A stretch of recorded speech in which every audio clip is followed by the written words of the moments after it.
Next question ആണ്, എന്തിനു വേണ്ടിയിട്ടാണ് നമ്മൾ ബിസിനസ് പ്ലാൻ ഡെവലപ്പ് ചെയ്യുന്നത്? Discuss the relevance of preparing A business plan in entrepreneurship development. ഒരു ബിസിനസ് അല്ലെങ്കിൽ ഒരു ഓൺട്രപ്രണർഷിപ്പ് ഡെവലപ്പ് ചെയ്യുമ്പോൾ എന്തിനാണ് നമ്മളവിടെ ബിസിനസ് പ്ലാൻ ഡെവലപ്പ് ചെയ്യുന്നത്? And explain the main elements of business plan with examples. എന്താണ് ബിസിനസ് പ്ലാനിന്റെ എലമെന്റ്സ്, അതും എക്സാമ്പിൾ സഹിതം എക്സ്പ്ലെയിൻ ചെയ്യാനാണ് നമ്മളുള്ള ചോദ്യം. നോക്കൂ, ഒരു ബിസിനസ് പ്ലാൻ എന്ന് പറഞ്ഞു കഴിഞ്ഞാൽ ഒരു ഓൺട്രപ്രണർ പ്രിപ്പയർ ചെയ്യുന്ന ഒരു റിട്ടൺ ഡോക്യുമെന്റ് ആണ് എന്തെന്ന് പറയുന്നത് ഒരു ബിസിനസ് പ്ലാൻ. ഒരു ബിസിനസ് പ്ലാൻ എന്ന റിട്ടൺ ഡോക്യുമെന്റ് ആണ്. ആരാ പ്രിപ്പയർ ചെയ്യുന്നത്? ഒരു ഓൺട്രപ്രണറാണ്. ഇതിൽ എന്താ ഉള്ളത്? It's describe the all relevant external and internal elements involve in A starting A new venture. ഒരു പുതിയ ബിസിനസ് സ്റ്റാർട്ട് ചെയ്യുമ്പോൾ അതുമായി ബന്ധപ്പെട്ടുള്ള എല്ലാ പുതിയതും അതുപോലെ തന്നെ ഇന്റേണലും എക്സ്റ്റേണലുമായിട്ടുള്ള എല്ലാ കാര്യങ്ങളും കൂടി ഇൻക്ലൂഡ് ചെയ്തിട്ടുള്ളതാണ് നമ്മളുടെ എന്തെന്ന് പറയുന്നത് ബിസിനസ് പ്ലാൻ എന്ന് പറയുന്നത്. സിംപ്ലി പറഞ്ഞു കഴിഞ്ഞാൽ ബിസിനസ് എങ്ങനെ മുന്നോട്ട് പോകണം, എങ്ങനെ പ്രൊഡ്യൂസ് ചെയ്യണം, എങ്ങനെ സാധനങ്ങൾ വിൽക്കണം എന്ന് പറയുന്നതിന്റെ ക്ലിയർ ആയിട്ടുള്ള ഗൈഡ് അല്ലെങ്കിൽ റോഡ് മാപ്പ് എന്നുള്ളത് നമുക്ക് എന്തിനാ പറയാൻ സാധിക്കും? ബിസിനസ് പ്ലാനിനെ കുറിച്ച് പറയാൻ സാധിക്കും. ഈ പ്ലാനിൽ നിന്ന് വ്യതിചലിച്ചു പോയി കഴിഞ്ഞാൽ നമുക്ക് സക്സസ് ആവാൻ സാധിക്കില്ല. അപ്പൊ നമ്മളുടെ ഈ ഒരു ബിസിനസ് പ്ലാൻ പ്രിപ്പയർ ചെയ്യുന്നതിൽ ഒരുപാട് കാര്യങ്ങളുണ്ട്. അതിൽ ഏറ്റവും വലിയ ആയിട്ടുള്ള ഒരു കാര്യം എന്ന് പറഞ്ഞു കഴിഞ്ഞാൽ, ഇപ്പൊ നിങ്ങൾ ഒരു ബിസിനസ് സ്റ്റാർട്ട് ചെയ്യാൻ പോവാം. സിംപ്ലി പറഞ്ഞു കഴിഞ്ഞാൽ ഇപ്പൊ നമ്മുടെ ഏറ്റവും പുതുതായിട്ട് വന്നുള്ള നമ്മുടെ കേരള ഗവൺമെന്റ് പറഞ്ഞിട്ടുള്ളതാണ് ഓൺട്രപ്രണേഴ്സ് എന്ത് ചെയ്യുക, യുവാക്കൾക്കും ബിസിനസ് സംരംഭങ്ങൾ സ്റ്റാർട്ട് ചെയ്യാൻ വേണ്ടി ലോൺ കിട്ടുന്നുള്ളത്. നിങ്ങൾ നാളെ ആ സ്കീമിൽ പോയിട്ട് ലോൺ അപ്ലൈ ചെയ്യുമ്പോൾ നിങ്ങൾ ആദ്യം ചോദിക്കുന്ന ഒരു ഡോക്യുമെന്റ് ഉണ്ടായിരിക്കും, what is your business plan? എന്താണ് നിങ്ങളുടെ ബിസിനസ് പ്ലാൻ? ഇത് എങ്ങനെയാണ് അച്ചീവ് ചെയ്യുക? അപ്പൊ അത് നമുക്ക് ബാങ്കിൽ നിന്ന് ലോൺ കിട്ടാൻ മാത്രമല്ല, നമുക്ക് ഇൻവെസ്റ്റേഴ്സിനെ കിട്ടാൻ ഒക്കെ, അതായത് ഫൈനാൻസ് ഒബ്റ്റെയിൻ ചെയ്യുന്നതിന് വേണ്ടിയിട്ട് നമുക്ക് എന്ത് നിർബന്ധമാണ്? നമ്മുടെ ബിസിനസ് പ്ലാൻ നമുക്ക് നിർബന്ധമാണ്. അത് നമുക്ക് ബാങ്കിൽ നിന്നായിരിക്കാം അല്ലെങ്കിൽ മറ്റ് സോഴ്സുകളും എവിടെ നിന്നാണെങ്കിലും ഫണ്ട് റേസ് ചെയ്യണമെന്നുണ്ടെങ്കിൽ എന്താണ് നമ്മുടെ ബിസിനസിന്റെ ഇപ്പോഴത്തെ സിറ്റുവേഷൻ, ഇത് എവിടോട്ട് പോകും, എങ്ങനെ നമുക്ക് ഫണ്ട് റേസ് ചെയ്യാൻ പറ്റും എന്നുള്ളത് നമുക്ക് അറിയണം. അതാണ് എന്തെന്ന് പറയുന്നത് നമ്മളുടെ ബിസിനസ് പ്ലാന്റെ ആദ്യത്തെ റെലവൻസ് എന്ന് പറയുന്നത്. രണ്ടാമത്തെ റെലവൻസ് എന്ന് പറഞ്ഞ self assessment and risk mitigation. നോക്കൂ, റിസ്ക് അൺസെർട്ടനിറ്റി അല്ലെ, റിസ്ക് ഈക്വൽ ടു അൺസെർട്ടനിറ്റി. ഇത് നമുക്ക് ഇല്ലാതാക്കാനൊന്നും പറ്റില്ല. റിസ്ക് ഇല്ലാതെ നമുക്ക് ഒരു കാര്യവും ചെയ്യാൻ പറ്റില്ല. പക്ഷേ അതിന്റെ ആഘാതവും റിസ്ക്കും നമുക്ക് ഒരു പരിധി വരെ കുറയ്ക്കാൻ സാധിക്കും. എങ്ങനെ? കൃത്യമായിട്ടുള്ള പ്ലാനിങ്ങിലൂടെ നമ്മൾ എന്ത് ചെയ്യണം? അതിനെ മുൻകൂട്ടി അടുക്കുമ്പോൾ. അതായത് നമുക്കറിയാം ഇങ്ങനെയൊക്കെ പ്രശ്നങ്ങൾ വരാൻ സാധ്യതയുണ്ട്, നടക്കുന്ന ഉറപ്പല്ല, സാധ്യതയുണ്ട്. അപ്പൊ അത് നമ്മൾ മുൻകൂട്ടി കാണുമ്പോൾ നമ്മളെ പ്ലാനിങ് ഉൾപ്പെടുത്തുമ്പോൾ എന്തായിരിക്കും? നമുക്ക് റിസ്ക് മിറ്റിഗേറ്റ് ചെയ്യാൻ വേണ്ടിയിട്ട് സാധിക്കും.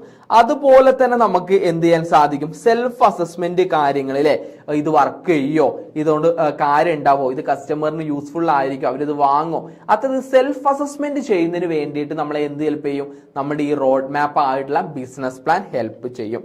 അതാണ് രണ്ടാമത്തെ റെലവൻസ്.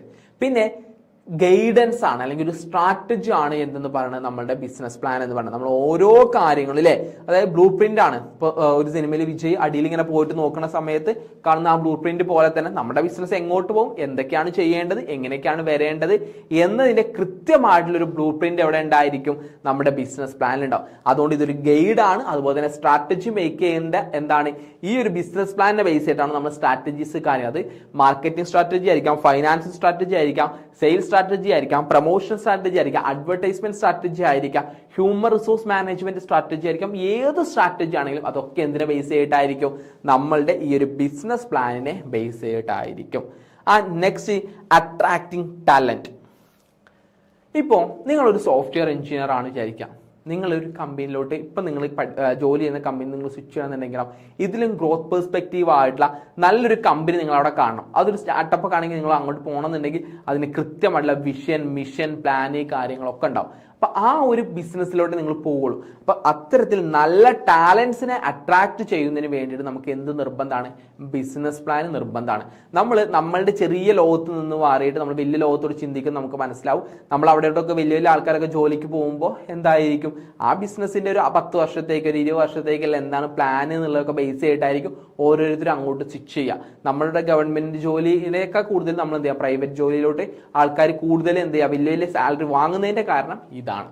അപ്പോൾ അത്തരത്തിൽ എന്ത് ചെയ്യുക, ടാലൻസിനെ അട്രാക്ട് ചെയ്യുന്നതിന് വേണ്ടിയിട്ടും നമ്മളെ ബിസിനസ് പ്ലാൻ ഹെൽപ്പ് ചെയ്യും. അപ്പോൾ ബിസിനസ് പ്ലാൻ എന്ന് പറയുന്നത് ഒരു ബിസിനസ്സിനെ സംബന്ധിച്ച് വളരെ റെലവെന്റ് ആയിട്ടുള്ള ഒരു കാര്യമാണ്. അതായത് ഒരു ഓൺട്രപ്രണർഷിപ്പിനെ സംബന്ധിച്ച് ബിസിനസ് പ്ലാൻ ഇല്ല, കൃത്യമായിട്ടുള്ള പ്ലാൻ ഇല്ലാതെ മുന്നോട്ട് പോകാൻ സാധിക്കില്ല.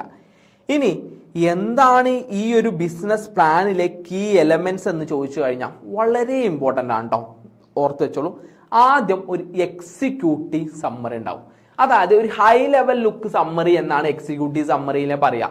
ഇത് ഒരു 2 അല്ലെങ്കിൽ എന്ത് ചെയ്യണം, നമുക്ക് ആദ്യം ഇൻട്രോഡക്ടറി പേജ് നമുക്ക് ജസ്റ്റ് ഒരു റെഫറൻസ് കൊടുക്കും, അതിനുശേഷം എക്സിക്യൂട്ടീവ് സമ്മറി വരിക, ഒരു 2 അധികം 3 പേജ് ഉണ്ടാവും.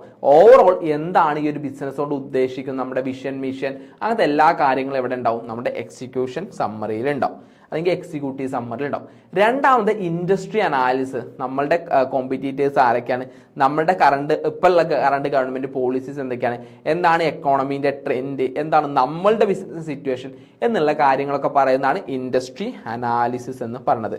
പിന്നെ ബിസിനസിന്റെ ഡിസ്ക്രിപ്ഷൻ കൊടുക്കും, നമ്മുടെ ബിസിനസിന്റെ mission, vision and uniqueness of the products, നമ്മുടെ USPs, ഈ കാര്യങ്ങളൊക്കെ കൊടുക്കുന്നതാണ് ഇവിടെ വരുന്നത്. അപ്പൊ ആ കാര്യങ്ങളൊക്കെ വെച്ചിട്ടാണ് നമുക്ക് എന്ത് വരുന്നത്, നമുക്ക് ഇവിടെ കാര്യങ്ങൾ വരിക. അപ്പൊ അവിടെ എന്ത് ചെയ്യും, നമ്മുടെ ബിസിനസിന്റെ ഡിസ്ക്രിപ്ഷൻസ് കാര്യങ്ങളൊക്കെ നമുക്ക് അവിടെ വരും. നെക്സ്റ്റ് നമ്മുടെ മാർക്കറ്റിംഗ് പ്ലാൻ ആണ്. ഇപ്പൊ എക്സിക്യൂട്ടീവ് സമ്മറി വന്നു, ഇൻഡസ്ട്രി അനാലിസിസ് വന്നു, അതിനുശേഷം ബിസിനസ് ഡിസ്ക്രിപ്ഷൻ വന്നു. ഇനി നെക്സ്റ്റ് വരുന്നത് മാർക്കറ്റിംഗ് പ്ലാൻ ആണ്.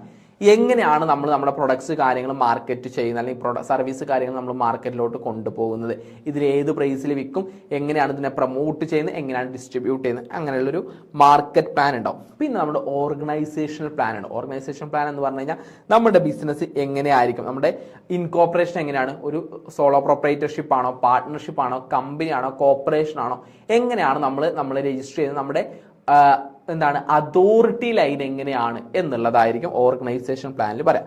പിന്നെ ഫൈനാൻഷ്യൽ പ്ലാൻ ആണ്. ഫൈനാൻഷ്യൽ പ്ലാൻ എന്ന് പറഞ്ഞു കഴിഞ്ഞാൽ എങ്ങനെയാണ് നമ്മൾ ഇൻവെസ്റ്റ്മെന്റ് കാര്യങ്ങൾ കണ്ടുപിടിക്കുന്നത്, നമ്മുടെ എക്കണോമിക് ഫീസിബിലിറ്റി എന്താണ്, അവിടെ നമുക്ക് എത്ര സെയിൽ വേണം, ആ സെയിൽ ഉണ്ടാക്കണമെങ്കിൽ എത്ര എക്സ്പെൻസ് ആവും, എന്തൊക്കെ ക്യാഷ് ഫ്ലോ ഇൻഫ്ലോസും ഔട്ട്ഫ്ലോസും ആണ് ആദ്യത്തെ 3 ഇയേഴ്സിൽ വരുന്നത് എന്ന് പറയുന്നതായിരിക്കും നമ്മുടെ ഫൈനാൻഷ്യൽ പ്ലാൻ. ഇത്രയും കാര്യങ്ങൾ കൂടി ചേരുമ്പോഴാണ് നമുക്ക് എന്തുണ്ടാവുന്നത്, ഒരു ബിസിനസ് പ്ലാൻ ഉണ്ടാകുന്നത്. അപ്പോൾ ബിസിനസ് പ്ലാൻ എന്ന് പറയുന്നത് വളരെ ഇമ്പോർട്ടൻ്റ് ആണ്. അപ്പോൾ എന്താണ് ബിസിനസ് പ്ലാൻ, എന്തൊക്കെയാണ് അതിൻ്റെ കീ എലമെന്റ്സ്, അതുപോലെ തന്നെ എന്താണ് ബിസിനസ് പ്ലാനിന്റെ റെലവൻസ്, ഈ കാര്യങ്ങൾ കൃത്യമായിട്ട് പഠിച്ചു വെക്കുക, വളരെ ഇമ്പോർട്ടൻ്റ് ആയിട്ടുള്ള കാര്യമാണ് കേട്ടോ. അപ്പോൾ ഞാൻ പറഞ്ഞല്ലോ, നിങ്ങൾക്ക് ഇതിനൊക്കെ നോട്ട്സ് കാര്യങ്ങളൊക്കെ വൺസ് കിട്ടുന്നതായിരിക്കും. അപ്പോൾ എജുതാലമിൽ ജോയിൻ ചെയ്ത് പഠിക്കുന്ന സ്റ്റുഡൻസ് നിങ്ങളുടെ ഗ്രൂപ്പുകളിലൂടെയും അല്ലാത്ത സ്റ്റുഡൻസ് നമ്മുടെ കമ്മ്യൂണിറ്റി ചാനലിലൂടെയും കിട്ടുന്നതായിരിക്കും. വൺസ് നമ്മുടെ ലൈവ് കാര്യങ്ങൾ എൻഡ് ചെയ്താൽ നിങ്ങളുടെ ഫീഡ്ബാക്സ് കാര്യങ്ങൾ അറിയിക്കുന്നതിലൂടെ നിങ്ങൾക്ക് നോട്ട്സോ കാര്യങ്ങളോ വേണമെങ്കിൽ അറിയിക്കാം. നമ്മുടെ ടീം എന്ത് ചെയ്യാം, നിങ്ങൾക്ക് അതിൻ്റെ കമ്മ്യൂണിറ്റീൻ്റെ ചാനലിൻ്റെ ലിങ്ക് കാര്യങ്ങൾ തരുന്നതായിരിക്കും. ആ കമ്മ്യൂണിറ്റിയിലൂടെ ഇന്ന് തന്നെ നമ്മുടെ നോട്ട്സ് കാര്യങ്ങൾ അപ്ഡേറ്റ് ആവും കേട്ടോ.